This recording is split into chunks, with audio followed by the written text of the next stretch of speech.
Knowing your values and boundaries is an essential part of the recovery process. So what are your values? What an interesting question. I'm going to read another diary entry. This was on the 21st of March, 2023. Did a shite job yesterday. How could you fuck up so much?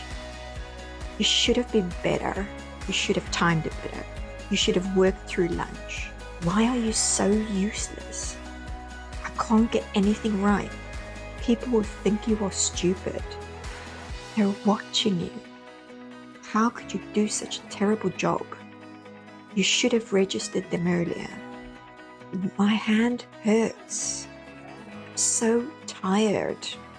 I just want to stay at home. Repeating noise. Heart dropped. Anxious. Scared.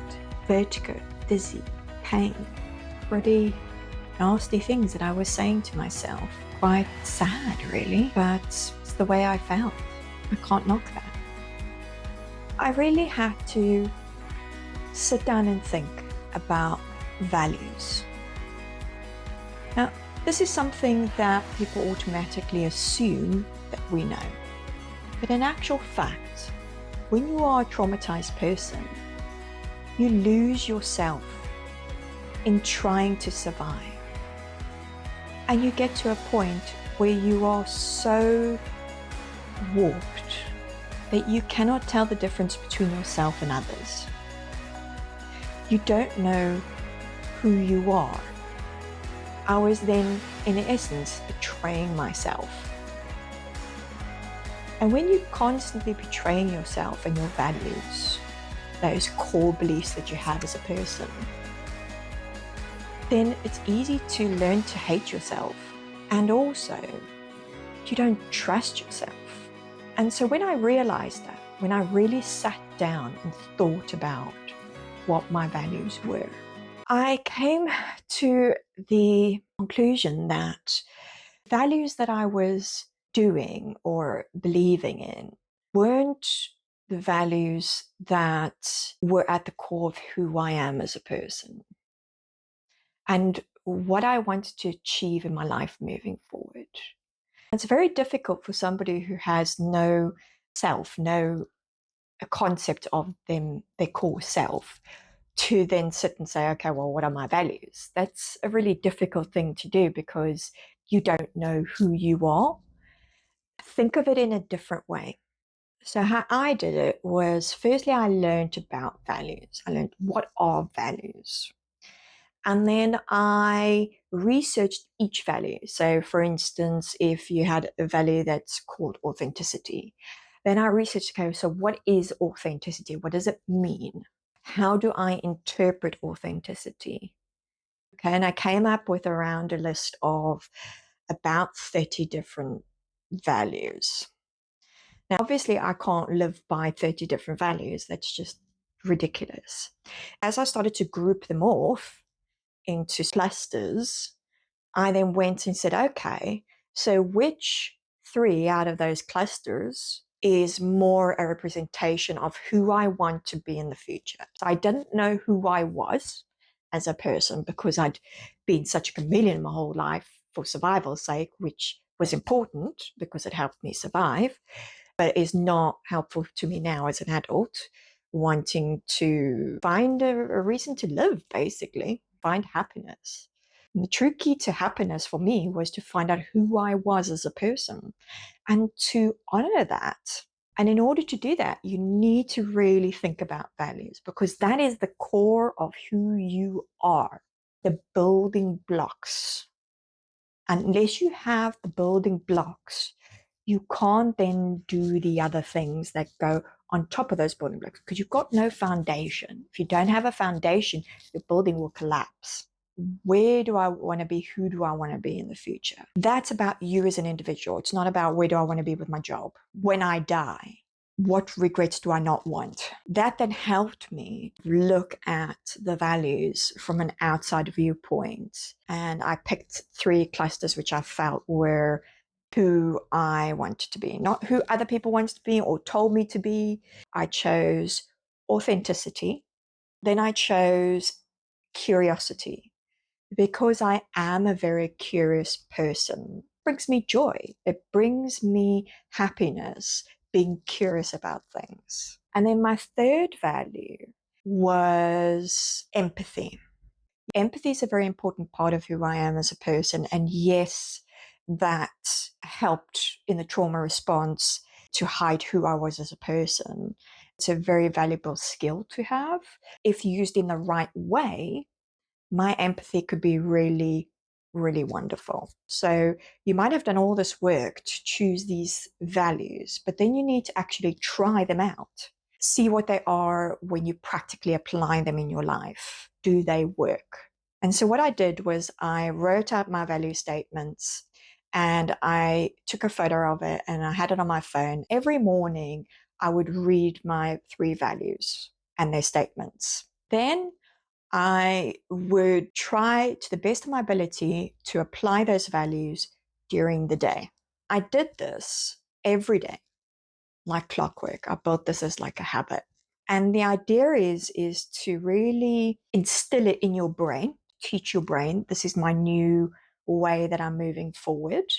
These are the values that I want to be following. First, it will be really hard to apply your values because alien to you, they're not a habit, whereas the old values that you followed, even though they weren't your own, were a habit. And you might find that one of the values is not sitting quite right with you. And then you might be like, well, actually, I think I want to change this one and I want to try this one out and see how that works. And then eventually you'll come up with the 3 that you really like. It's also really good to test these values with other people. I spoke to the people closest to me, my brother and my best friends and my dad, and then I read them my values and asked them if they thought that those were authentically me. Sometimes what happens is your values might be very different from what they perceived your values to be. They might not like that. They might think, what the hell's going on here? You're suddenly a completely different person. No, I'm not a completely different person. This is actually who I am. I was just pretending to be this other person because I needed to survive. And it worked when I was a kid and it kept me safe. But now it's not working for me. I've already done a lot of research on values. I have decided that these are the values that I think are authentically me. Okay. And again, like I said, it's got to be a habitual act. So you have to do it every day. You read your values, you try and follow them. You will not get it right most days, but there will be some days where you do get it right. And then the more you do it, the better you get at it. You'll start to feel really empowered because you are following the values that you have decided for yourself are who you are as a person. So you're no longer betraying yourself. You're actually trying to support yourself. And then once you've got your values, you then need to work out boundaries around those values. So you need the values and you need to understand the values and have tested the values out in order to understand what boundaries you need to put around. It's like, okay, so I have these values. What are my limits with regards to people testing my values? I'm doing this podcast. I'm telling the world about the fact that I have PTSD and I'm getting tested for ADHD. Now, with that comes a lot of issues. What if people try and dissuade me from being authentically myself? What am I going to do in that situation? How far am I going to let them push before I push back? So, for instance, your family member or friend might say, I don't think this is a good idea. If people saw this, then they might use it against you and you might not be able to get a job. Then I would say, okay, I value your opinion. Thank you for sharing that with me. However, I have decided to do this because I've decided I want to be authentic and I want to help and support others through the recovery process. And yes, I have thought about the fact that people might be discriminatory against me as a result. I am choosing to do what I'm doing, and I need you to respect that. It's not what you want for me. I know that you're caring for me and you just want to protect me, but this is the decision I've made and I want you to respect that. People think boundaries are like, I'm not going to do what you tell me to do. No, boundaries are expressing what you'd want to do and why, and other people honoring that and actually listening to you and going, okay, so I might not agree with what you've decided to do, but I understand that you've really thought about this and this is something important to you. You want to do this, and so I'm going to support you in it. There is nothing more empowering than that for you as a person, but also for that person, because they're seeing you hold a boundary. They're seeing you go, no, these are my values and this is what I'm going to stick by and these are the reasons why. And so they start to learn to respect you more as an individual. And they might even learn new things about you that they didn't know before because of your chameleon trauma response, which then also helps them to support you. You need to educate people around you about your new values and boundaries. They'll push against your boundaries quite hard because they're not used to you having those boundaries. You have to hold firm, because if you give in, then they won't respect the boundaries. People aren't respecting it if they're just constantly trying to hammer it down and get you to be back to the way that you were, then those are people you don't want in your life, because they don't care about you as a person. They just care about what they can get out of the relationship.